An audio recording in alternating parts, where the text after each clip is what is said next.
Je voudrais juste dire un mot pour présenter l'auteur de la Borda, euh, que nous allons donc réciter, qui est comme une psalmodie, c'est une prière. La Borda, donc le manteau donc du prophète, a été inspiré, on peut dire, par l'imam El-Bosiri. Des fois, on trouve El-Bosayri, mais après la graphie bonne, c'est El-Bosiri, qui a vécu au XIIIe siècle. Il est mort en 1296. Euh, il est, bien que d'origine maghrébine, il est né en Égypte et il était d'abord un panégyriste, c'est-à-dire un madeh. C'était un très bon poète, un calligraphe aussi, et il faisait d'abord l'éloge des princes, des rois. Et puis, il a compris que c'était pas la bonne orientation et il a entré dans la voie soufie, prenant pour maître le cheikh Abul Abbas el-Mursi. Le cheikh Abul Abbas el-Mursi est le khalifa, le successeur direct de l'imam Chazili. Donc, nous sommes là dans les débuts, dans les fondements de la voie Chaziliya, 13e siècle, hein, qui naît en Égypte au 13e siècle. Et donc, El-Bosiri va être son disciple et il est enterré. Il est enterré à Alexandrie, donc, parce que le cheikh Abul Abbas el-Mursi vivait et est mort à Alexandrie, bien qu'étant d'origine de Murcia, donc en Espagne. Il est mort en 1287. Et bon, moi j'ai été là-bas plusieurs fois. Bon, j'ai eu cette chance. Et on va voir ce que la mosquée de l'imam Boussiri, qui est à côté de la grande mosquée principale hein, donc du Cheikh el-Moursi, donc la mosquée d'El Boussiri contient comme particularité et comme secret.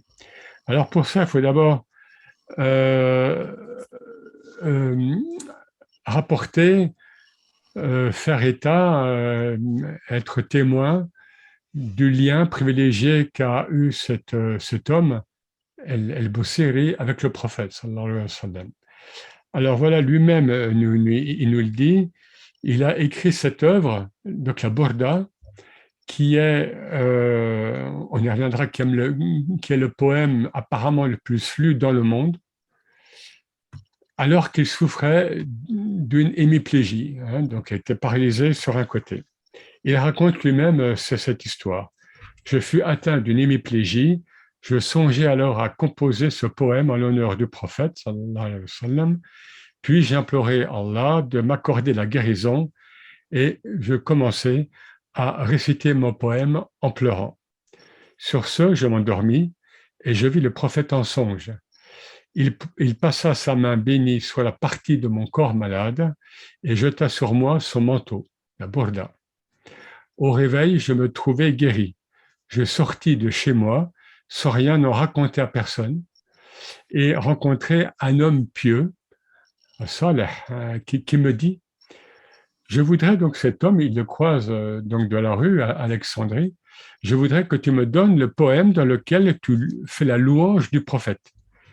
Et alors, Al-Bosiri dit, mais quel poème? Et l'autre répond, celui que tu as composé durant ta maladie.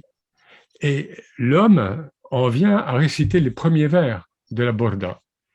Et il dit Al-Bosiri, par Dieu, j'ai vu cette nuit, en rêve, une personne qui récitait ce poème au prophète qui s'inclina à mon plus vif étonnement.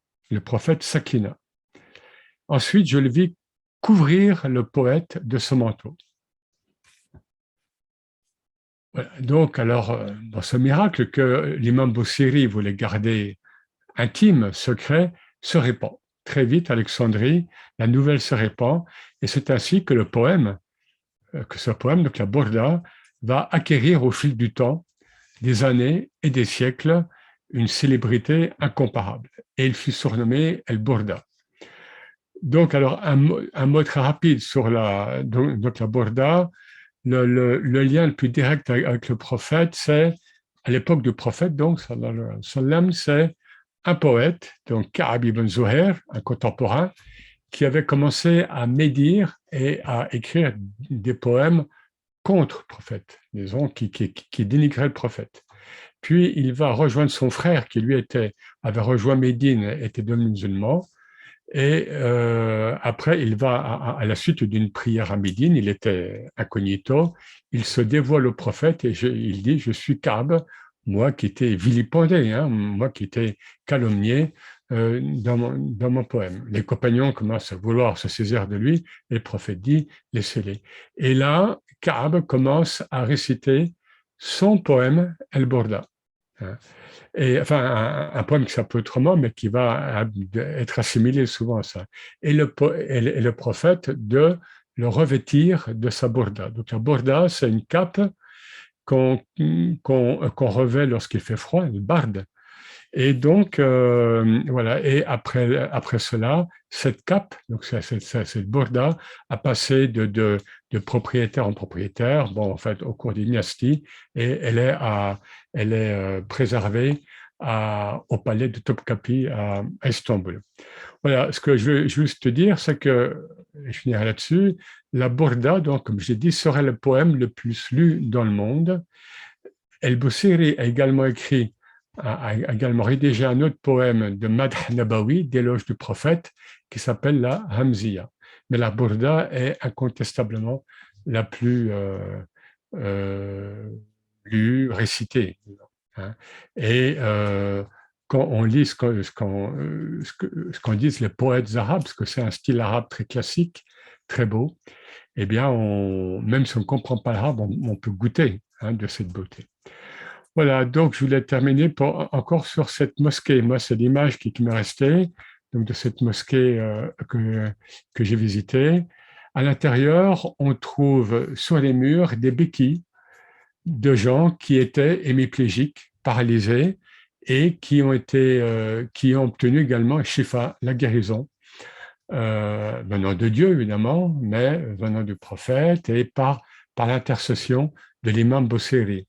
Et il y a aussi des gens vivants à Alexandrie qui viennent et qui ont des problèmes donc pour marcher, etc.